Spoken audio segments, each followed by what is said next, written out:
This is What on Earth is Happening. I'm your host, Mark Passio. Today on the show, we're discussing changing the quality of our attention. Attention, as we've already said, is a form of spiritual currency. When we pay it, we get something in return. And what we get in return for the attention that we pay, depending on what we are paying it to and to whom we are paying it to, we will receive a certain form of change. Okay, so these are all monetary terms. Okay, we pay attention, we get change in return.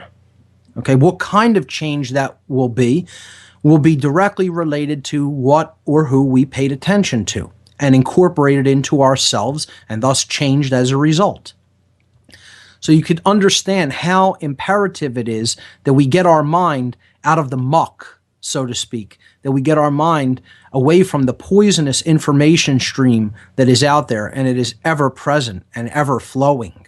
Okay, we're going to be talking about how important it is to get off of that poison information stream and on to clean, pure quality of information, or in other words, truth. People who are telling us things that we can actually employ in order to change for the better, in the ways that we say we want to change for our betterment, okay? For our prosperity, in ways that truly promote harmony and peace and prosperity in our lives and in our world. So if you're following along with the slides, image number 4 has all of the mainstream media propaganda companies listed on it. And essentially, we looked at in the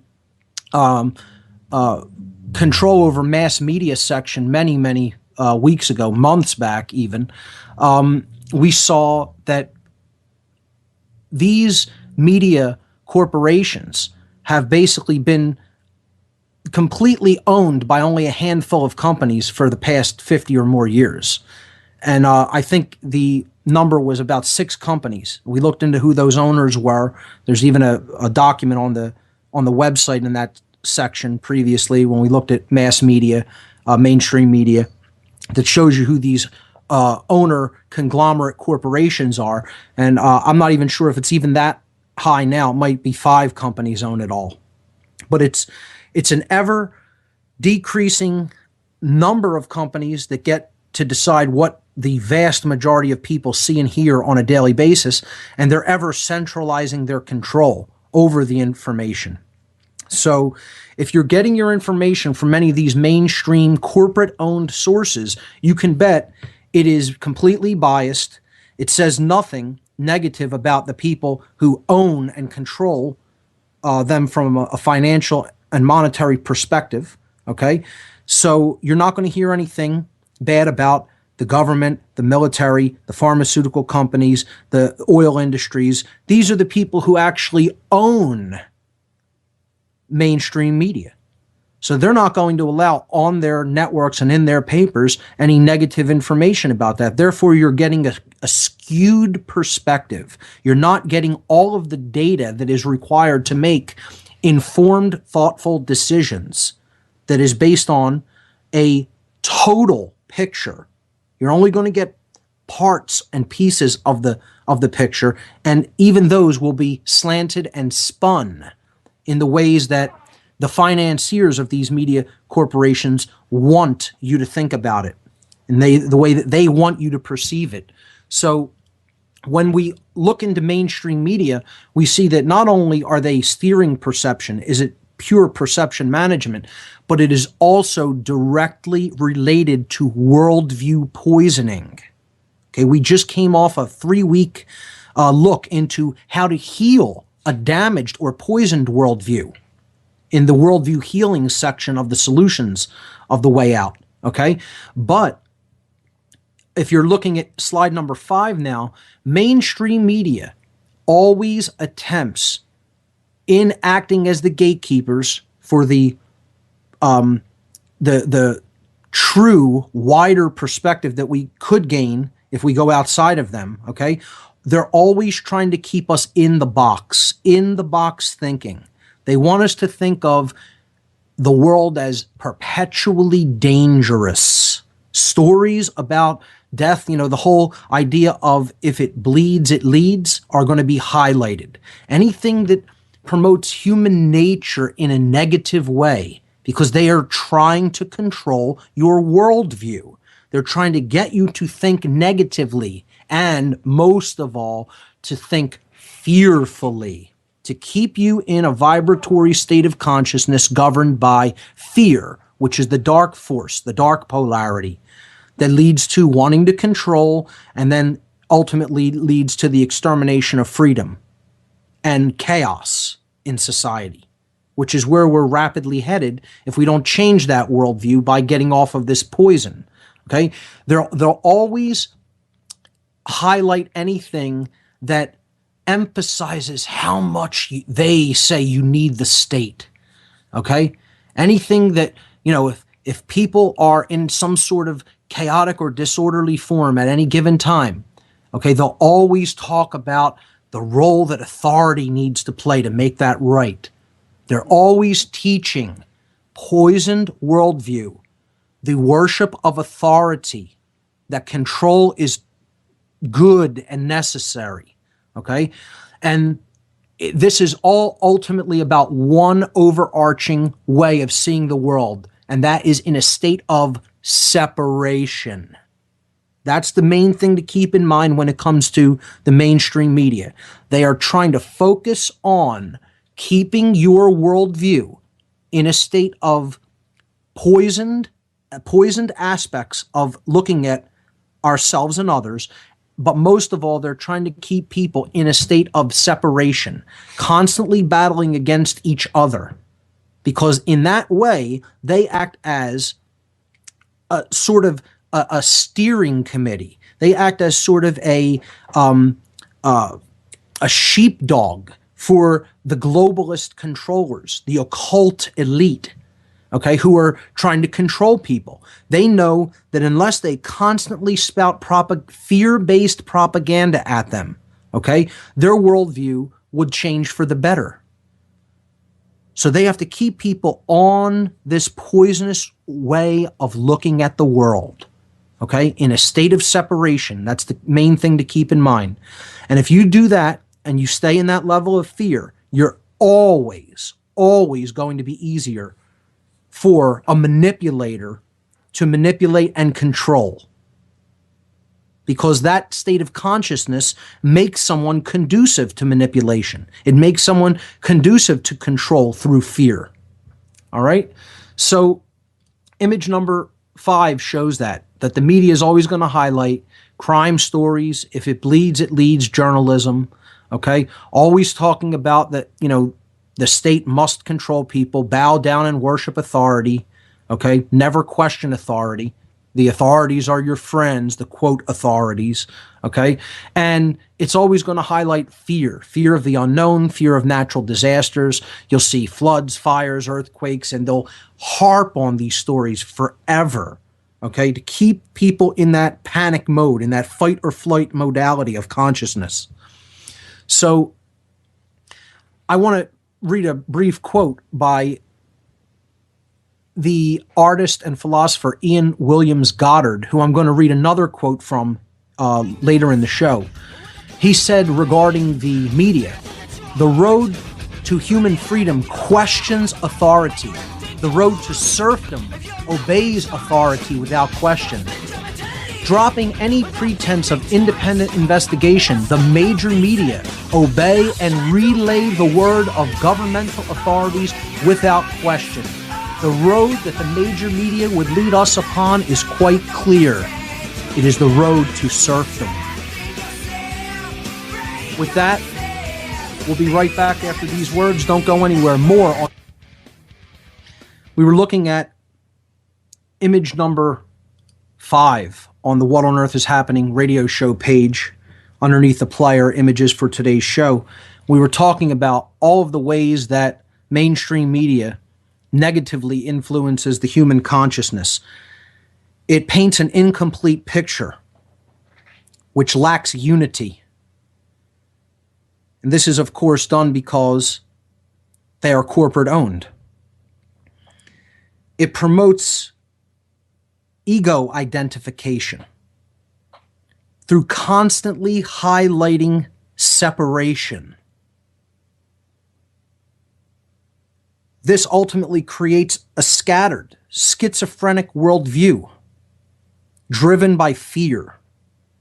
And of course, the mainstream media is constantly teaching people to obey authority, the externalization of authority, never looking at yourself as a sovereign being in control of yourself, your own thoughts, your own emotions, and your own actions. Okay? I read a quote by Ian Goddard that the road to human freedom questions authority. The road to serfdom obeys authority without question. Dropping any pretense of independent investigation, the mainstream media obey and relay the word of governmental authorities without question.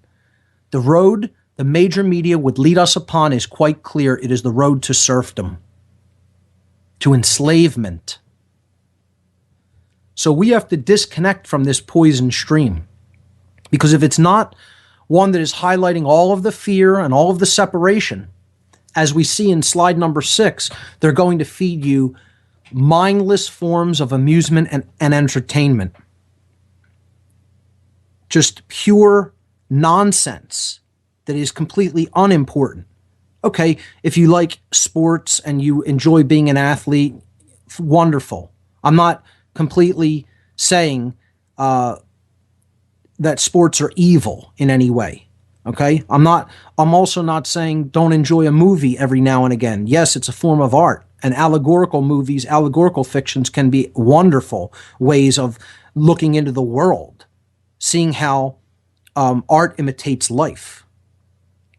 So my point here is that they are going to highlight all of the trivial aspects of amusement, entertainment, celebrity, sports, gossip, etc.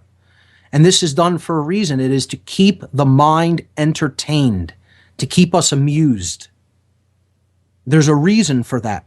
We need to really look no further than these words that I've just used.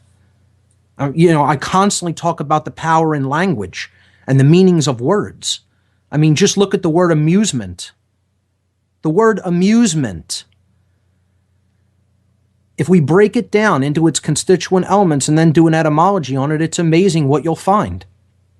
A, in Latin, as a prefix that means away from or the negation of. Right? Muse comes from museo, which means to think. And then mentis, ment, the mind, from where we get the word mental from.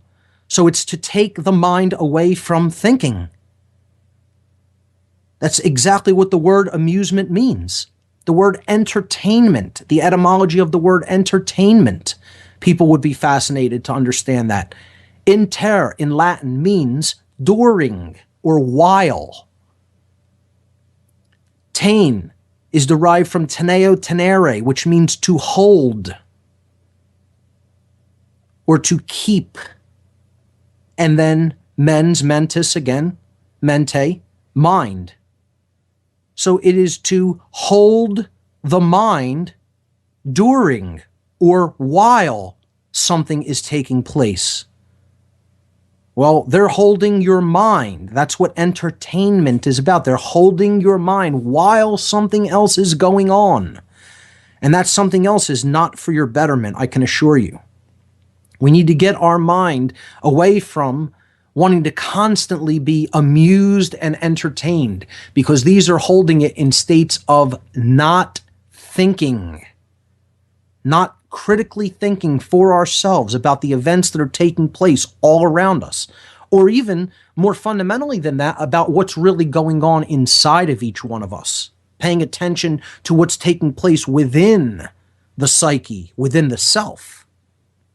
So if we're going to really heal the quality of our attention, fundamentally shift it and change it, we have to get out of the wanting to be a little baby constantly eating candy, constantly being entertained and amused. It's about growing up. It's about emotionally becoming a true emotional adult. and wanting to look at the truth, developing a desire to know,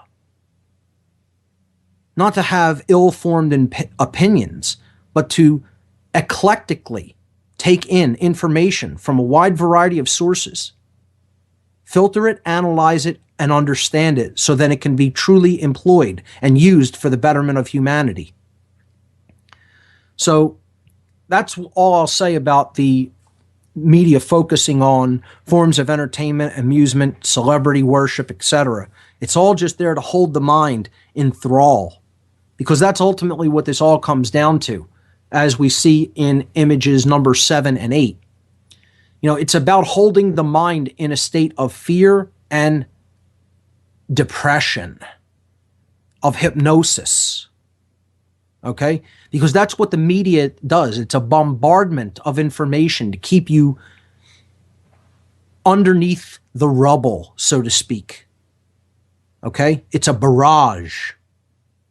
And you just look at the word hypnosis. I wasn't really even planning on talking about that derivation, but it comes to mind. I mean, you see these images here are all about basically putting somebody in a trance, in a state of thrall, in a hypnotic trance, so to speak. The word hypnosis, hip in Latin, or hypo, means under, and gnosis is knowledge or information. Okay? So it's burying somebody under information. Now, that could be positive or negative. Hypnosis is not just something that's negative. You could do powerful forms of positive hypnosis as well, putting someone under the information that they need for a time, basically getting them to go under into the subconscious mind and learn the information that is there. That's also what hypnosis is. But they're using it to influence the mind for the negative, to keep people in a state of trance. So that's what image 7 and 8 highlights. Keep people in fear. They're easier to control. Tell them to buy all the products that are no good for them. Get them to identify with wanting those things because they're incomplete without them. And ultimately, it's all about, as we see in image 8, I blew up the slide there on the bottom left of image 7, showing what they're really trying to do is get people to just bow down, worship the authorities, act like a good sheep that is easily herded by the sheepdog, because that is the role that the mainstream media plays. And let me tell you something, folks. If you think these people aren't doing this knowingly, some of them, yeah, they're just, go along to get along, and they just want a paycheck, and they just like the lights and glamour of it. And some of them get off on this little mini God complex of we can shape reality in the minds of other people. But let me tell you something. A lot of these people actively know what's going on. They want the perpetuation of all of these wars because somehow they're connected to that money. They want a perpetuation of control because they worship the state. It's their God. Authority is their religion. And of course, money is their ultimate religion. And they're doing it in full knowledge of what they're doing. Licking their master's hand and getting other people to blindly accept what they know to be utter nonsense and bunk. But they'll do it anyway because that's their meal ticket, that's their gravy train. They've gotten used to living a certain lifestyle, and some part of them gets off on it.